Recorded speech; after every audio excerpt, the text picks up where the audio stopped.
The high-profile school reform effort in Washington, D.C. is one of the nation's most closely watched. But the spotlight has also attracted more scrutiny for the school system's outspoken chancellor. The NewsHour special correspondent for education, John Merrow, has been chronicling those efforts. He has this update. No? That's yellow. Can you say yellow? Do you know what color that is? What color is that? When Michelle Rhee assumed control of Washington, D.C.'s struggling public school system in 2007, she billed herself as a change agent. I'd say that I have a tremendous will. When I know what needs to get done, very, very little, if anything, can stand in my way. The first-time superintendent has delivered. Rhee has closed 23 under-enrolled schools, fired more than 15% of her central office staff, and replaced over 30% of the city's principals, all in less than 2 years. The national media, including the NewsHour, has followed her every step of the way. Attention swelled as Rhee lobbied for a controversial new teacher's contract that she hoped would become a national model. We can actually begin to shift the dynamic in the city and eventually in the country of who should go into teaching. She'd like to offer teachers the chance to earn six-figure salaries if they give up job security, tenure. To change the way teachers are hired, fired, and compensated in Washington, D.C., Michelle Rhee does not need the national press. She needs support from D.C.'s 4,000 teachers. And her growing national prominence has created problems for her at home. In December 2008, Rhee made the cover of Time magazine.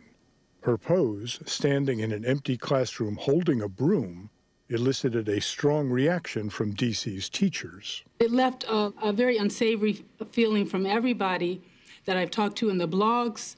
Really blew up on this story. Special education teacher Candy Peterson writes a blog about D.C. schools. People were really upset, and I think it's turned the tables against her by doing this. This one shot gave the picture of, look, just sweep them all out, get rid of them all. It was an insult to the hard work that our teachers perform every day. Teacher Union President George Parker has been locked in negotiations with Rhee for over 17 months. He says Rhee's media appearances have had a significant impact on his members. It created a culture of low morale, one that was lowest that I've seen since I've been in D.C. public schools, and I've been here for 25 years. The lowest you've seen in Yes. 25 years? Yes, yes, without a doubt. Some teachers say Rhee's comments to the media are influencing classroom behavior. Randy Brown teaches 9th grade English. There will be students who will start your day off saying, oh yeah, that I read the article. You all are getting fired anyway. Kids say that? Kids absolutely say that, and they absolutely believe it. You can't really be accountable when you're undermined. They don't believe in you. They've lost their confidence in their teachers.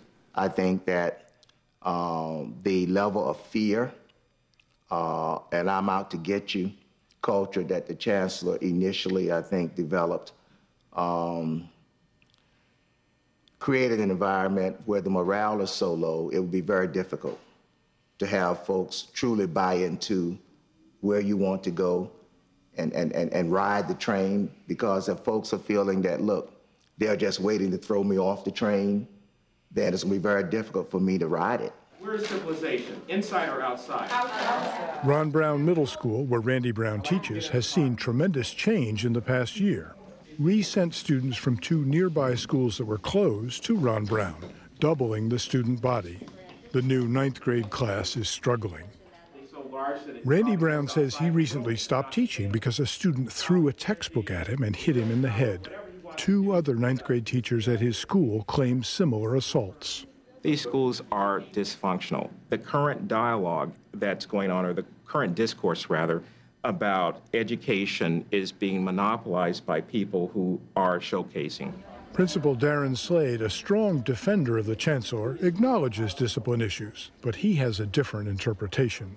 Issues like that arise from poor classroom management, poor relationships with students, and the big thing, poor instruction. Slade has been dissatisfied with some of his teachers, and now, with Rhee's support, He says he may finally be able to do something about it.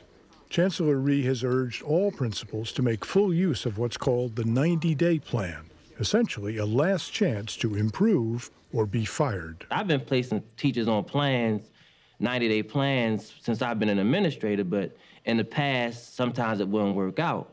But this year, I feel as though the process is in place. Rhee's push to implement the 90-day plan has convinced some that she is anti-teacher. There is no question that the substantial decrease in morale is a direct result of the fear that teachers have felt about job security or about being treated fairly.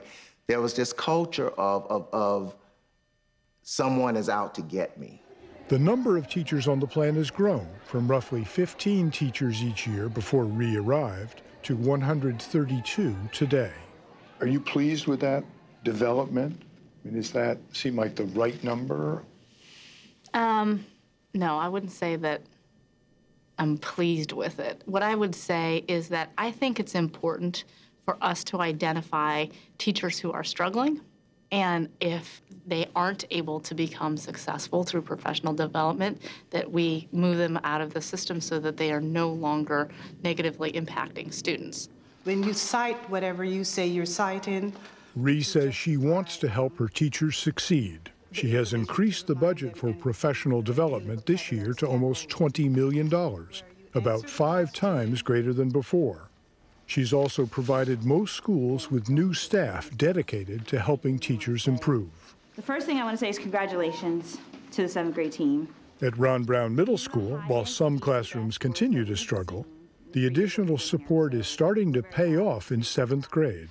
Well, I know for specifically the 7th grade team, as we call it, it has a very team feeling. So this is really neat. It's like our team did really good so far this season, and we're just getting ready for the championship. Just 25% of Ron Brown students were proficient in reading last year. Today, preliminary test scores in the 7th grade are among the highest the school has ever seen. I have some classes that are 80% proficient in math and 75% proficient in certain areas of reading. Never happened before.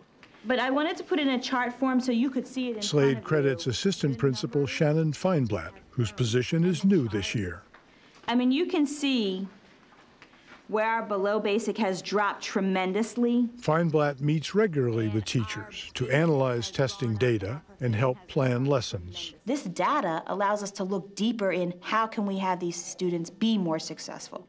Do you think the DC schools are making progress on the ground or in the classrooms that the public doesn't know about?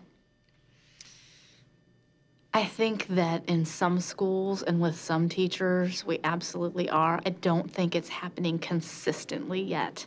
Rhee says more support for teachers and better teamwork are among her priorities for the district.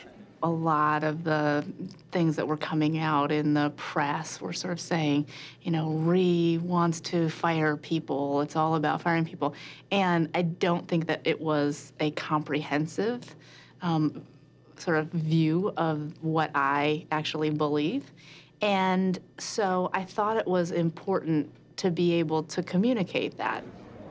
In an effort to reach out to teachers and in apparent recognition of her image problem, Rhee began a series of what she calls listening sessions. Are you doing a lot of them? Yeah, I do them a few times a week. She realizes finally, after a very long time, it's not working for her. And she's really losing a lot of her fan club, if you will. Reporters aren't allowed to attend these sessions, but teachers talked afterwards. Some left the meetings with a new perspective. What was your reaction to that Time magazine cover? What she said was that she actually took several pictures. They didn't display the pictures of her sitting around with several kids or her sitting in the classroom. Of course, they're gonna pick the actual picture that's gonna get all the teachers all stirred up. So you're okay with Chancellor Rhee? You're on the same page now? Do I disagree with some of the things that have happened? Yes, I do. However, as a leader, everyone's not going to be happy. And in what some saw as a public effort to make amends, Rhee made her own media statement. In February, the Washington Post published her open letter to teachers. In the op-ed, I reiterated what I've said lots of times before, but I was just giving a more holistic view. It's too soon to say how effective Rhee's campaign will be. Her biggest hurdle, a new contract with the teachers, remains. Rhee's initial plan to offer teachers the chance to earn more money in exchange for tenure may be in jeopardy because now, at George Parker's request, National Union President Randy Weingarten has gotten involved. What we're against is proposals that divide people and that undermine education, and that actually, like the one that Michelle Rhee is proposing in Washington right now. In February, the union presented a counter-proposal that differs dramatically from Rhee's offer. Our proposal does not include a system that in any way requires a teacher to give up tenure. Now, with that said, one of the things that we do realize is that the concept of having some component of pay for performance, the day has come for that. We're very optimistic that this contract proposal could serve as a framework to breaking the logjam. Hopefully we'll be able to do that and really move to that decision sooner rather than later. Now, would I stake my anything on it? No.